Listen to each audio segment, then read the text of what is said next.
To the newcomer, what works for us. Those of us who are recovering in Sexaholics Anonymous were driven here by many different forms of the same problem. Some of us fit society's stereotypes of what a sexaholic might be, and some of us did not. Some of us were driven to buy or sell sex on the streets, others to have it anonymously in bars or public places.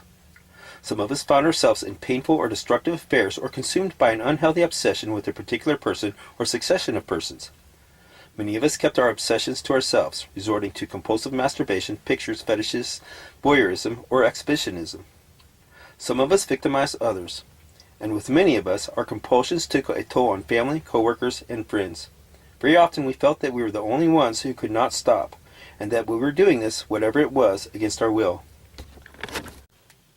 When we came to SA, we found that in spite of our differences, we shared a common problem, the obsession of lust, usually combined with a compulsive demand for sex in some form. We identified with one another on the inside. Whatever the details of our problem, we were dying spiritually, dying of guilt, fear, and loneliness. As we came to see that we shared a common problem, we also came to see that for us, there is a common solution. The 12 steps of recovery practiced in a fellowship and on a foundation of what we call sexual sobriety. Our definition of sobriety represents for us the basic and necessary condition for lasting freedom from the pain that brought us to SA. We have found that nothing else works. When we have tried to deny what our common experience has taught us, we have found that recovery still eludes us. And this seems to be true whether we are male or female, married or single, whether our acting out was with the same or opposite sex, whether our relationships were committed, meaningful, or one-night stands, or whether we just resorted to a little sex with self as a physical outlet. As the men and women of Alcoholics Anonymous learned over 50 years ago, half measures availed us nothing. We don't claim to understand all the ramifications of sexual sobriety. Some of us have come to believe that there is a deeper spiritual significance in sexual sobriety, while others simply report that without a firm and clear bottom line, our cunning, baffling, and powerful sexualism takes over sooner or later. Nor do we claim that sobriety alone will lead to a lasting and joyous recovery. Like alcoholics, we can be dry without being sober in a deeper sense. We don't even claim that sexual sobriety will make one feel better immediately. We, like other addicts, can go through withdrawal symptoms when we give up our drug. Nonetheless, in spite of the questions, struggles, and confusion that we have gone through, we find that sexual sobriety is truly the key to a happy and joyous freedom we could otherwise never know. That's why we keep coming back to SA. We have a solution. We don't claim that it's for everybody, but for us it works. If you identify with us and think you may share our problem, we'd like to share our solution with you. A caution. We suggest that newcomers to Sexaholics Anonymous not reveal their sexual past to a spouse or family member who does not already know of it, without careful consideration in a period of sexual sobriety, and even then only after prior discussion with an SA sponsor or group. Typically, when we come into the program, we want to share our excitement with those closest to us and tell all right away. Such disclosures might injure our family or others and should be confined to the group of which we are part until a wise course is indicated. Of course, if there is any chance we have put others in danger, we take immediate steps to try to correct that. Few things can so damage the possibility of healing in the family as a premature confession to spouse or family where sacred bonds and trust have been violated. Unwittingly, such confessions can be attempts on our part to dump our guilt, get back into good graces, or make just another show of willpower. Great caution is advised here. Amends to family must begin with a sexually sober, changed attitude and behavior on a daily basis. Then, as we grow in recovery, we will find how to make direct amends. Help from sponsor and group is indispensable here. There's always a way if we really want to make things right. What is a sexaholic and what is sexual sobriety? We can only speak for ourselves. The specialized nature of Sexaholics Anonymous can best be understood in terms of what we call the sexaholic. The sexaholic has taken himself or herself out of the whole context of what is right or wrong. He or she has lost control, no longer has the power of choice, and is not free to stop. Lust has become an addiction. Our situation is like that of the alcoholic who can no longer tolerate alcohol and must stop drinking altogether, but is hooked and cannot stop. So it is with the sexaholic or sex drunk, who can no longer tolerate lust, but cannot stop. Thus, for the sexaholic, any form of sex with oneself or with partners other than the spouse is progressively addictive and destructive. We also see that lust is the driving force behind our sexual acting out, and true sobriety includes progressive victory over lust. These conclusions were forced upon us in the crucible of our experiences in recovery. We have no other options. But we found that acceptance of these facts is the key to a happy and joyous freedom we could otherwise never know. This will and should discourage many inquirers who admit to sexual obsession or compulsion, but who simply want to control and enjoy it, much as the alcoholic would like to control and enjoy drinking.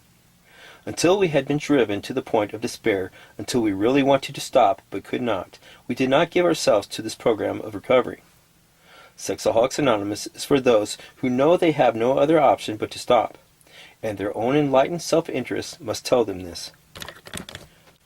What is Sexaholics Anonymous? Sexaholics Anonymous is a fellowship of men and women who share their experience, strength, and hope with each other that they may solve their common problem and help others to recover. The only requirement for membership is a desire to stop lusting and become sexually sober. There are no dues or fees for SA membership. We are self-supporting through our own contributions. Sexaholics Anonymous is not allied with any sect, denomination, politics, organization, or institution, does not wish to engage in any controversy, neither endorses nor opposes any causes. Our primary purpose is to stay sexually sober and help other sexaholics to achieve sobriety. The 12 Steps of Alcoholics Anonymous. 1.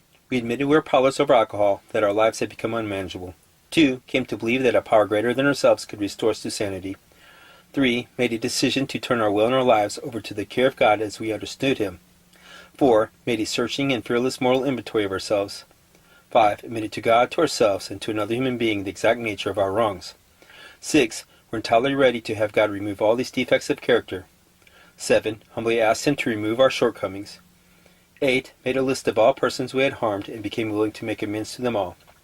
9. Made direct amends to such people wherever possible, except when to do so would injure them or others. 10. Continued to take personal inventory and when we were wrong, promptly admitted it. 11. Sought through prayer and meditation to improve our conscious contact with God as we understood Him, praying only for knowledge of His will for us and the power to carry that out. 12. Having had a spiritual awakening as a result of these steps, we tried to carry this message to alcoholics and to practice these principles in all of our affairs.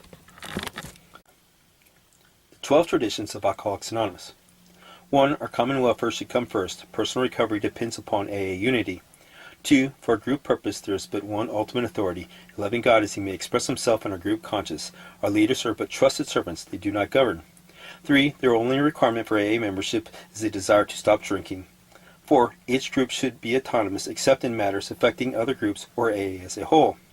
5. Each group has but one primary purpose, to carry its message to the alcoholic who still suffers. 6. An AA group ought never endorse, finance, or lend the AA name to any related facility or outside enterprise, lest problems of money, property, and prestige divert us from our primary purpose. 7. Every AA group ought to be fully self-supporting, declining outside contributions. 8. Alcoholics Anonymous should remain forever non-professional, but our service centers may employ special workers.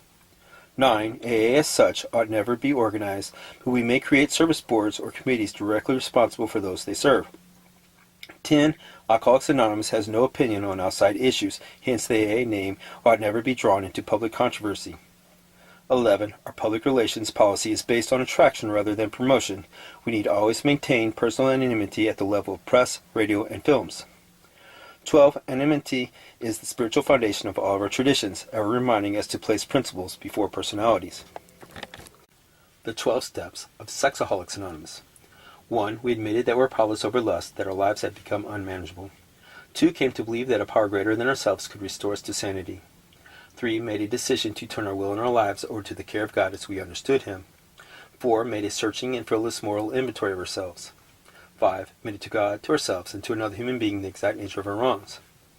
6. Were entirely ready to have God remove all these defects of character. 7. Humbly asked Him to remove our shortcomings. 8. Made a list of all persons we had harmed and became willing to make amends to them all.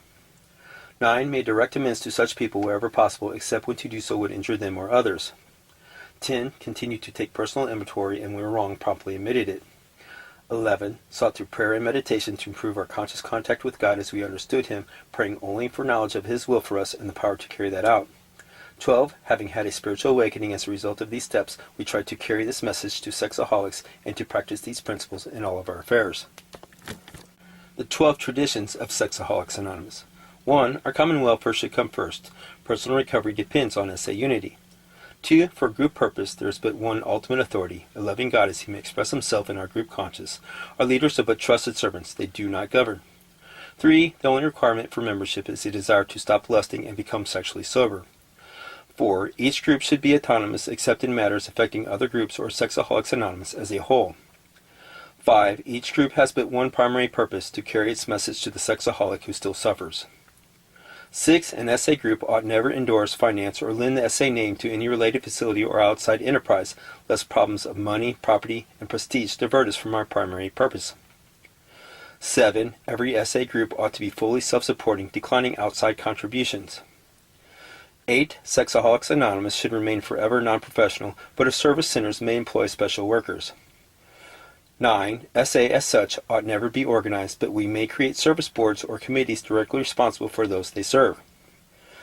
10. Sexaholics Anonymous has no opinion on outside issues, hence the SA name ought never be drawn into public controversy. 11. Our public relations policy is based on attraction rather than promotion. We need to always maintain personal anonymity at the level of press, radio, films, and television. 12. Anonymity is the spiritual foundation of all of our traditions, ever reminding us to place principles before personalities. 20 questions. 1. Have you ever thought you needed help for your sexual thinking or behavior? 2. That you'd be better off if you didn't keep giving in?